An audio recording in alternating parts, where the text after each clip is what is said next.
Hey guys, I'm John Setzler. Welcome back to the Kamado Joe cooking channel. Today we're going to fire up our Kamado Joe Classic and our soapstone, and we're going to cook some molasses brine pork chops. So let's get started. Okay guys, I've got these huge pork chops. These are about 1.5 inches thick or so, bone in. I got these at Sam's Club. They call this the pork cowboy ribeye. It's like the bone in ribeye of the pig. So this is what we're starting with. These two combined weigh about 2 3/4 pounds. So that's what we're going to cook, but we're going to make a brine.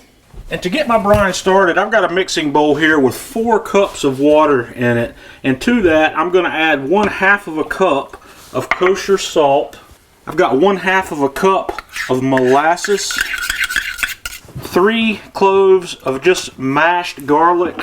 I've got 1 teaspoon of whole black peppercorns, and I've got 3 cinnamon sticks that we're going to toss in there. And I'm just going to stir that up until that sugar and molasses is completely dissolved.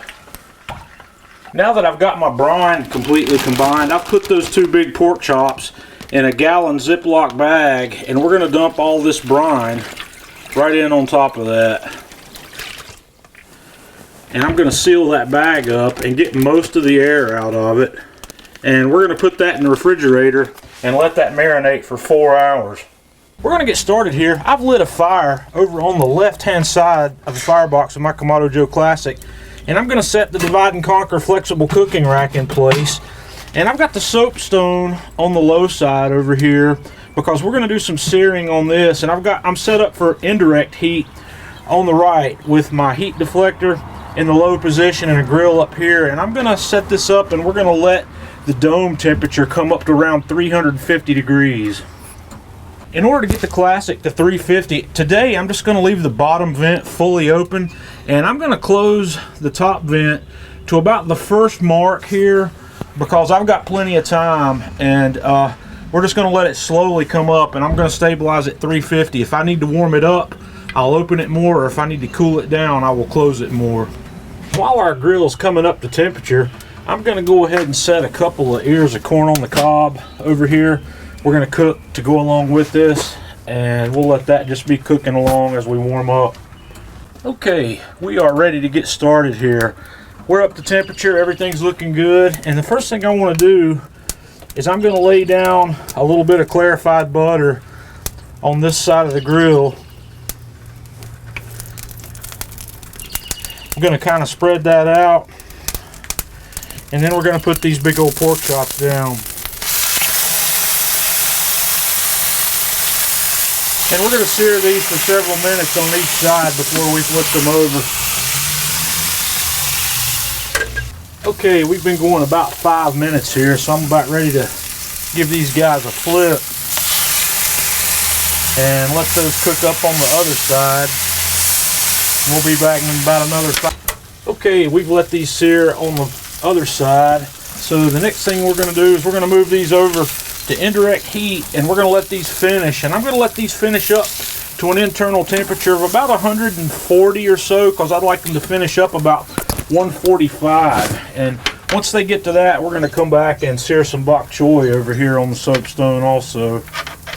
Okay guys, our pork chops are ready, so I'm going to take them off. Our corn's also ready, so we're going to take it off as well. And I've got some Bok Choy here that we're going to sear a little bit. I have made a little sauce to go on this Bok Choy that's got some canola oil, some sesame oil, some red pepper flakes, and a little bit of Ponzu. So what I'm going to do is just going to pour a little bit of that on, and we're going to flip that over and let it sear.